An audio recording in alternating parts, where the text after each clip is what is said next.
والمعالي والسعادة، أيها السيدات والسادة الأفاضل، اسمحوا لي في البداية أن أنقل لكم تحية الأخوية لرئيس الجمهورية الجزائرية السيد عبد المجيد تبون، وأخص بالذكر قادة الدول مجموعة البريكس وعلى رأسهم أخيها رئيس جنوب إفريقيا ماتاميلا سيريل رامافوزا على دعوته الكريمة للمشاركة في هذا المنتدى، حيث تناقش أهم الرهانات العالمية المترابطة وترتسم معالم مستقبل واعد لتعاون وتضامن الدوليين.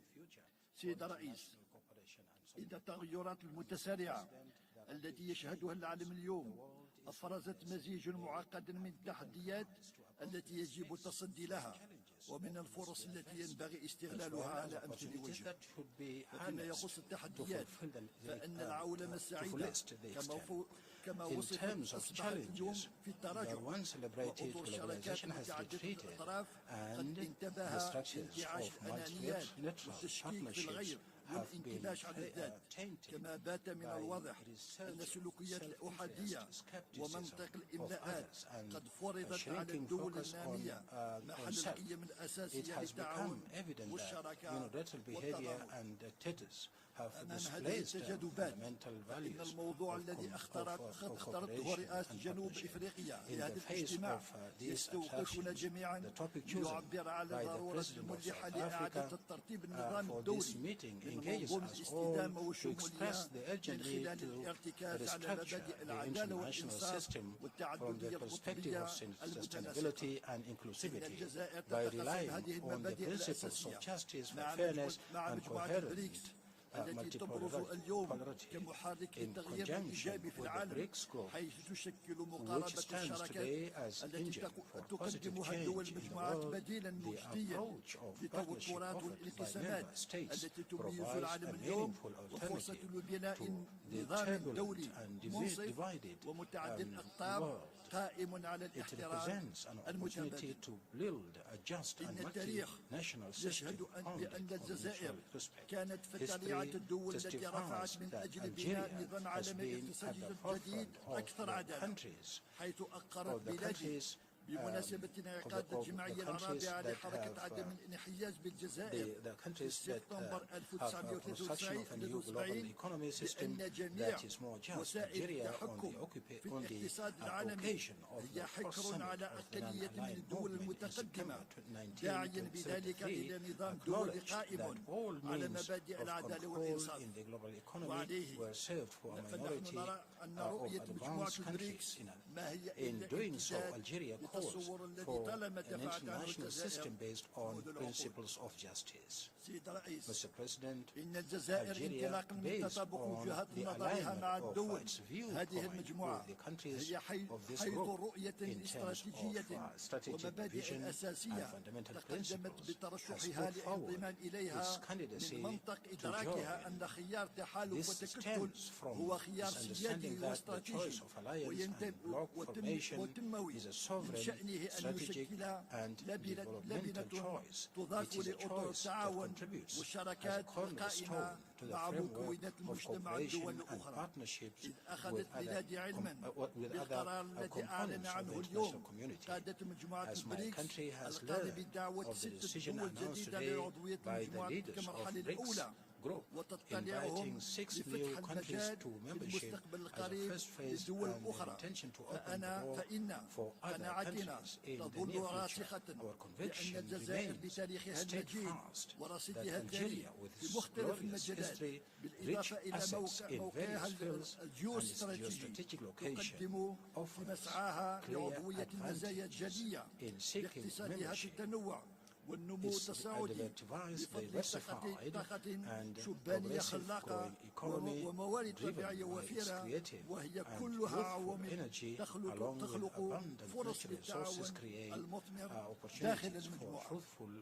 بالإضافة إلى هذه المؤهلات فإن التمسك الجزائر بأولوية الحلول السلمية للنزاعات وإيمانها بضرورة تغليب مبدأ الحوار في حل الأزمات واحترام القانون الدولي والدعم للقضايا العادلة يعكس التزامها بتحقيق السلم والاستقرار والعدالة على الصعيد العالمي، كما سيعزز تمثيل إفريقيا في نقاشات العالمية. سيد الرئيس، في الختام بودي أن أؤكد مجددا استعدادنا على العمل مع مجموعة البريكس لتأسيس شراكة متينة ودائمة وفق التصور التكاملي يعزز التعاون جنوب ويوثق روابط الأخوة بين الدول الأعضاء يكون فيه الاحترام المتبادل القاعدة الأساسية في تفاعلاتنا. أشكركم على كرم الإصغاء. والسلام عليكم ورحمة الله تعالى وبركاته. Thank you very much, Your Excellency. We'll now move to His Excellency Mr. Jose Liva Musano, the Minister of Economic Coordination of the Republic of Angola. Over to you, sir. Thank you. Sua Excelência, Sr. Cyril Ramaphosa, Presidente da República da África do Sul, Excelências Chefes de Estado dos BRICS, Excelências Chefes de Estado e de Governo, Ministros e representantes de organizações internacionais, altos funcionários e membros do corpo diplomático, minhas senhoras e meus senhores. Em nome de Sua Excelência, Sr. João Manuel Gonçalves Lourenço, Presidente da República de Angola, gostaria de agradecer a Vossa Excelência, Sr. Presidente Cyril Ramaphosa, pelo convite e pela calorosa hospitalidade que nos foi reservada. Compreendemos que a realização deste importante encontro sobre a extensão BRICS-Africa e diálogo BRICS Plus, que nos coloca reunidos aqui hoje, reconhece a oportunidade para uma cooperação multilateral equilibrada e o fortalecimento de parcerias mutuamente vantajosas entre países e comunidades que perseguem objetivos comuns de desenvolvimento socioeconómico. As diversas crises que vivemos mundialmente neste século deixam a clara importância do desenvolvimento sustentável para o continente africano, que tem perto de 18% da população mundial e onde cerca de 60% tem menos de 25 anos, mas que ainda apresenta níveis elevados de pobreza, não obstante as potencialidades económicas que se reconhecem em cada um dos nossos países. A República de Angola é bem conhecida dos BRICS, porque mantém relações diplomáticas e económicas de longa data, que consideramos estratégicas e de imenso valor. Entretanto, para benefício de muitos outros participantes neste evento, e tendo em conta o tempo que me foi atribuído, farei uma breve introdução do nosso país. Angola é o 7º maior país da África, com uma área territorial de 1,2 milhões de quilómetros quadrados, contando com cerca de 34 milhões de habitantes. Pese embora apresentar um PIB anual de cerca de 120 mil milhões de dólares e os inúmeros recursos naturais de que dispõe, Angola enfrenta ainda o desafio da diversificação económica e do crescimento sustentável e inclusivo. Assim, entre outros objetivos, definimos como prioridades o desenvolvimento do capital humano para proporcionar melhores oportunidades de inclusão social e de geração de renda. E temos na segurança alimentar o veículo estruturante de prosperidade nacional. Engajamos-nos na melhoria da nossa infraestrutura de base em todas as dimensões, que também concorre para a dinamização da nossa indústria. E implementamos diversas reformas macroeconómicas nos últimos 5 anos, tornando Angola mais acessível e atrativa ao investimento. São imensas as oportunidades, desde a agricultura à pesca, exploração de madeira, mineração, produção industrial, turismo, banca, seguros, construção, telecomunicações, etc. Mas gostaria de destacar a nossa grande extensão de terras férteis, o clima favorável à agricultura, os muito grandes rios que atravessam o nosso país e que representam uma boa base para o alcance da segurança alimentar com o apoio dos BRICS e dos parceiros de cooperação aqui presentes. Por último, mas não menos importante, sublinho que Angola é um país que se mantém firme no compromisso com a paz e com a cooperação internacional, baseada na soberania dos Estados e no respeito mútuo entre nações. Gostaria de terminar esta minha breve nota estendendo um convite para visitarem Angola e explorar as oportunidades que temos para partilhar no espírito da plataforma BRICS. Muito obrigado. Muito obrigado. Thank you very much, Your Excellency. Just to apologize to everyone, my colleagues, that we did not have the translation in Portuguese. Thank you very much.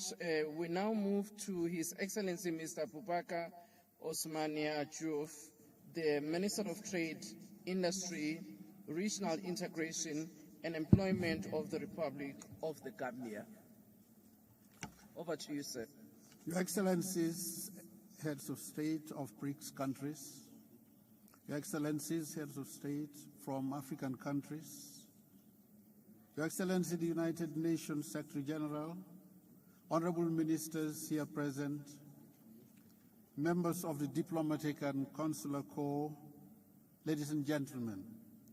It is indeed an honor and privilege to join the BRICS family as representative of His Excellency Adama Barrow, President of the Republic of the Gambia, who could not attend the summit due to other domestic commitments.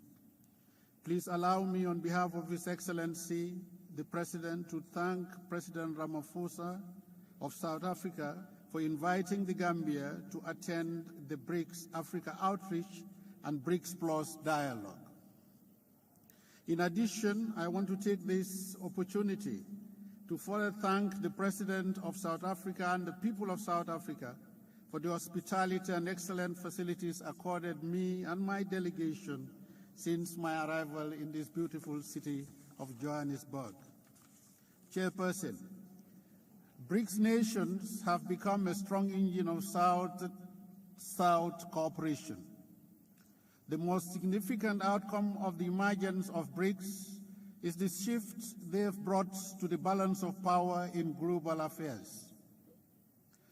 The past decade has steadily accelerated commercial and strategic engagements between BRICS and Africa. The BRICS countries constitute Africa's largest trading partners and are home to their newest investors.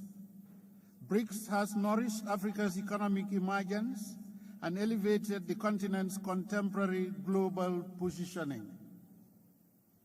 A BRICS-Africa partnership would be important for Africa's journey towards structural transformation, to achieve green industrialization, and to leapfrog towards cleaner technologies.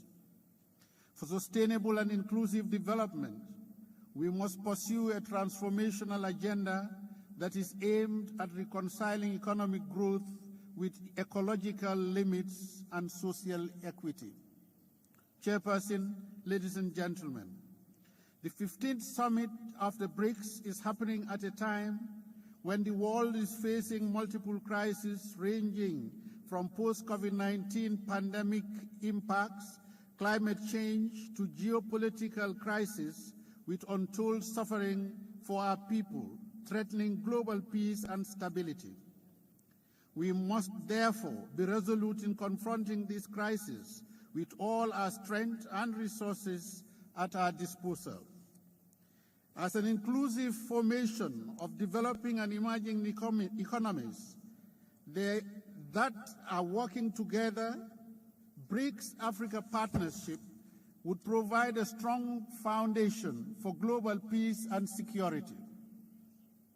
The partnership must focus on addressing the increasing levels of poverty, inequality, and underdevelopment, as they are the biggest challenges facing the African continent for the longest. Africa is at crossroads between fragile economic growth and determination to race towards industrialization.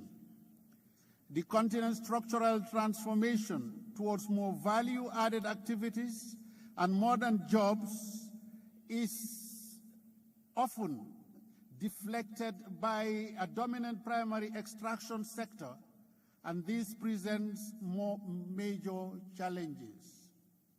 Many of the ingredients needed for structural transformation will also be useful in fighting climate change and charting a course that is aligned with the continent's aspiration for inclusive green growth. BRICS currently plays an increasingly prominent role in world trade, investment, finance, and governance. Globally, you represent more than 40% of the population, 25% of GDP, and 50% of economic growth. BRICS can therefore have a significant impact on the African continent by offering opportunities and alternative pathways for aligning economic growth in adapting similar comprehensive innovation and approaches for economic transformation. In conclusion, Madam Chair, I want to thank President and the people and all those in the BRICS family for inviting us to this very important forum and giving us the opportunity to share our thoughts.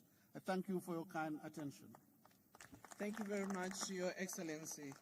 We now move on to accept the statement from His Excellency Mohammed Othman Al-Alban, Minister of Commerce, Industry and State of Youth of the State of Kuwait.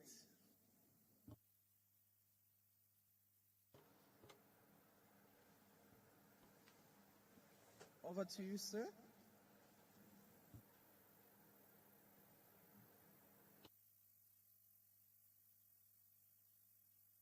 I don't see anybody taking the platform. Do we have Kuwait in the room? If not, we will come back, but for now we will move to His Excellency Mr. Mohammed Saleh Abdesalam Ahmed, Minister of Economy and Sustainable Development of the Islamic Republic of Mauritania.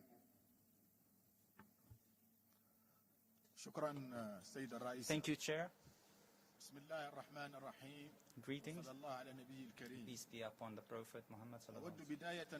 I would like first to say that I will address you on behalf of the head of delegation, Mauritanian delegation, Minister Mohammed Saleh, Minister of Economy and Sustainable Development. His Excellency, Mr. Cyril Ramaphosa, President of the Republic of South Africa, Your Excellencies, ladies and gentlemen,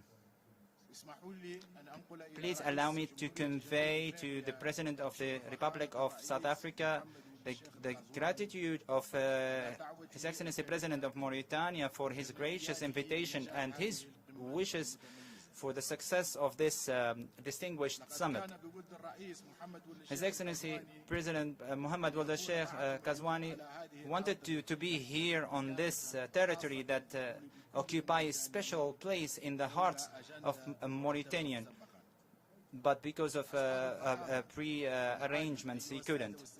Your Excellencies, ladies and gentlemen, the convening of this summit amidst the crisis in the world, a security crisis, economic crisis, is a demonstration for the strong will of these states to work with all, and especially the leaders of the African continent, for the sustainable development. And in this context,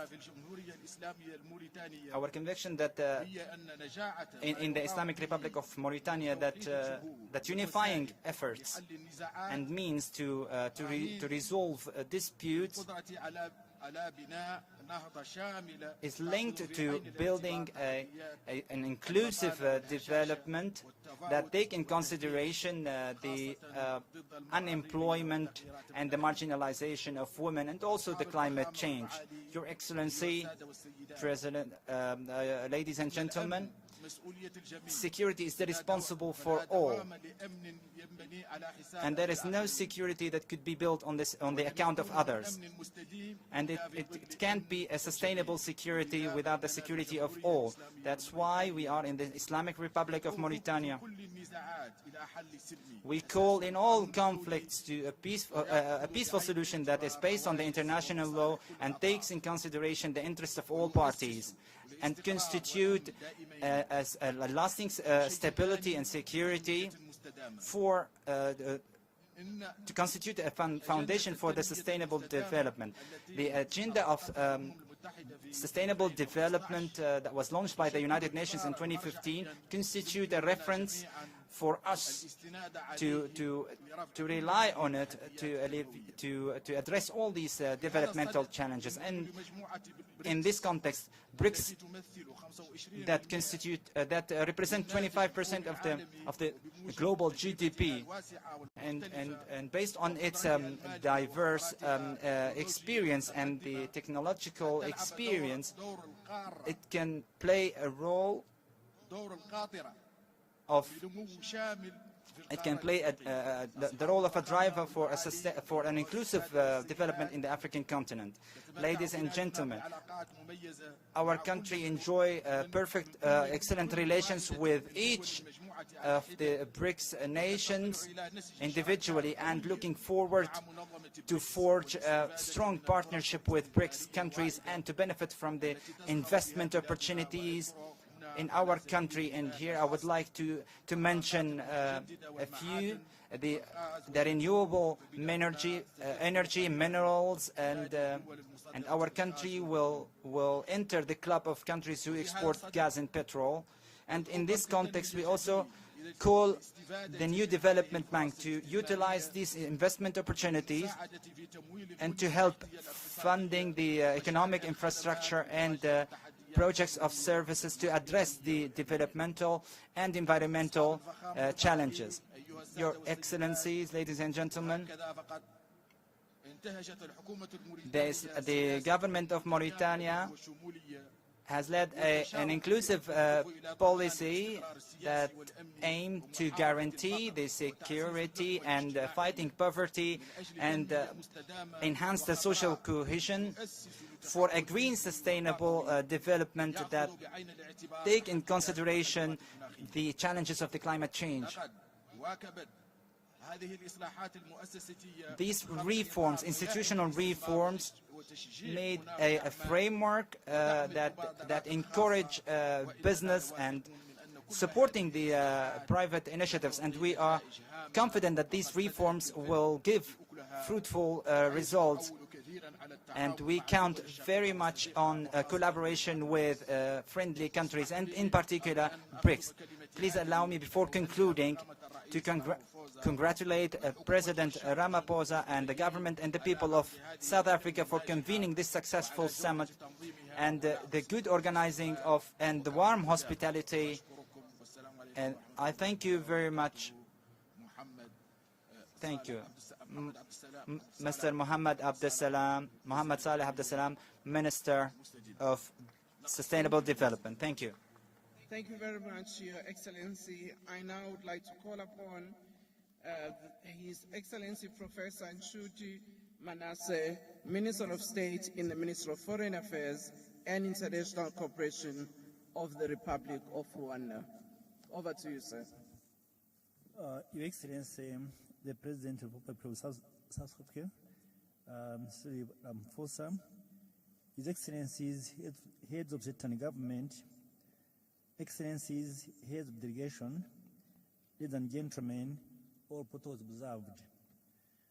On behalf of His Excellency Paul Kagame, the President of the Republic of Rwanda, I want to extend our heartfelt congratulations to the people of South Africa for its gracious welcome and for hosting this esteemed gathering.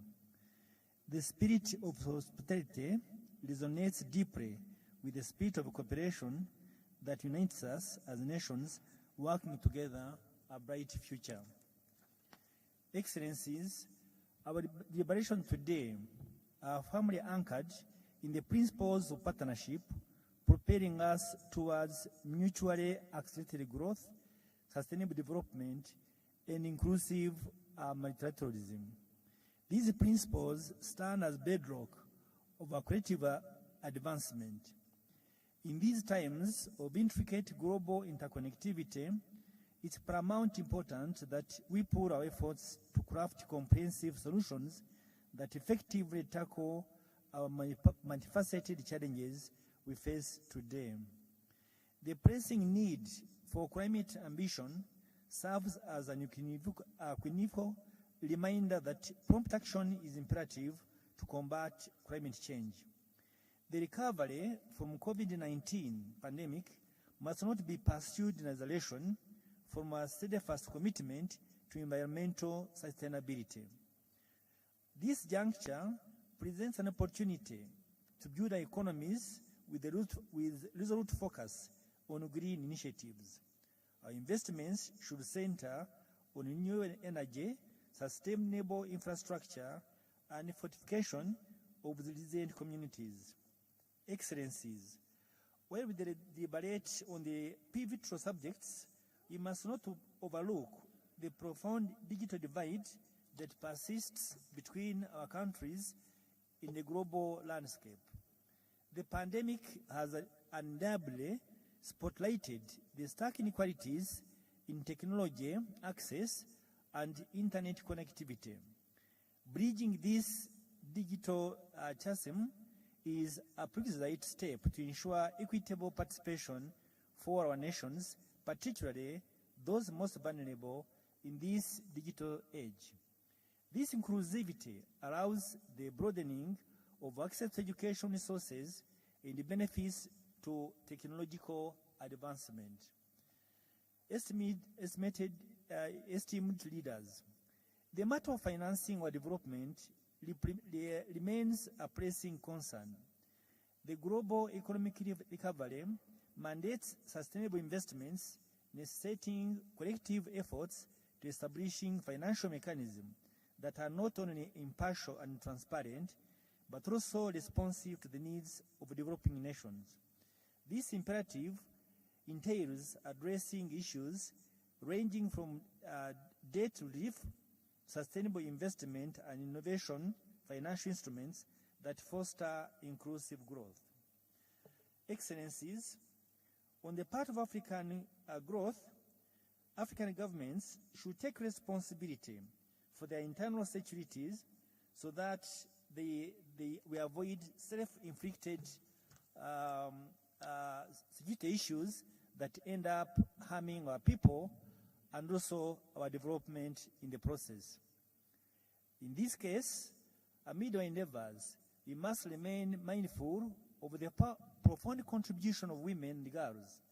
Let us acknowledge their pivotal role in the process of the development, and that empowerment of women is an assurance for the full participation of our economic agents in our development agenda. Excellencies, to conclude my remarks, I wish to extend our invitation to all of you to join us in Kigali in June 2024 for the third meeting of the least developed countries, landlocked countries, and small island developing states known as Kigali Program Action. Through it, we aim to propel our shared objectives of inclusive global economic recovery and sustainable development. I thank you for your kind attention. Thank you very much, Your Excellency. I would like to check whether His Excellency Mohammed Otam Alaban from the Republic of Kuwait is still here. If not, I would like to thank all of you, Your Excellencies, for the interventions that you have made, and I would like to call upon our Deputy President, Mr. Paul Mashatile, to close the session. Over to you, sir.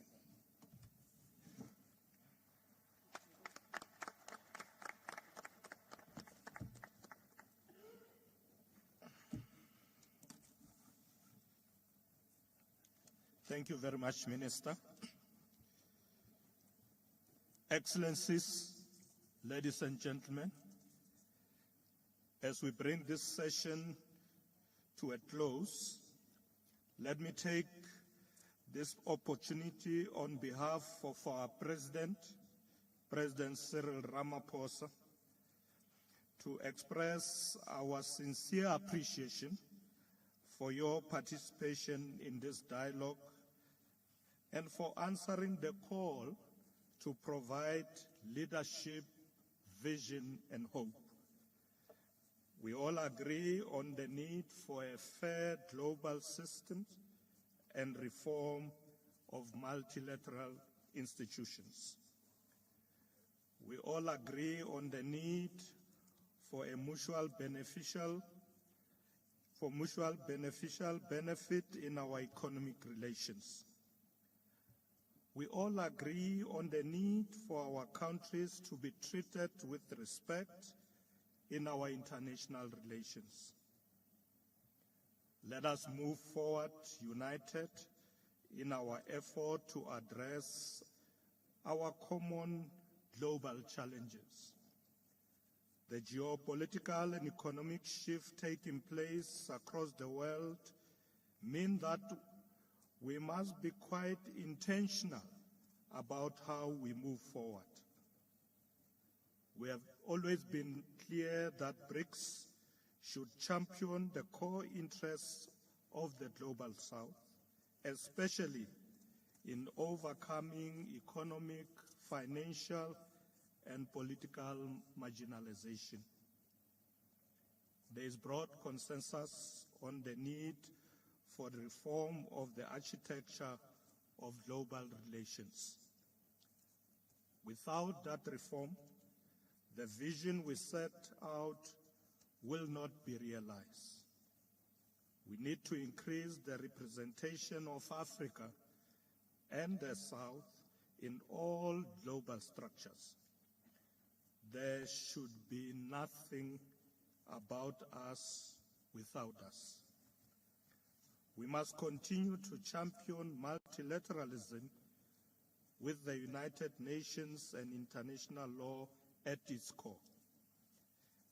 Actions that seek to limit our policy space, to make us conform to one worldview, to limit our foreign policy independence, or to entrench vested interests are an obstacle to multilateralism. Discriminatory trade barriers, policies, and border adjustment measures must be eliminated. These include punitive measures designed to reduce the competitiveness of countries of the Global South. There must be equal opportunities for Africa and the countries of the Global South to access finance, supply chains, trade and investment opportunities. Africa and the Global South must be fully represented in all management bodies, governing councils, institutions, and structures. There should no longer be job reservations on the basis of one's nationality. The world has changed. Global governments must also change. Let us act now and act together to ensure progress and prosperity for all nations and all peoples. I thank you, Excellencies, and wish you a very good evening. Thank you very much.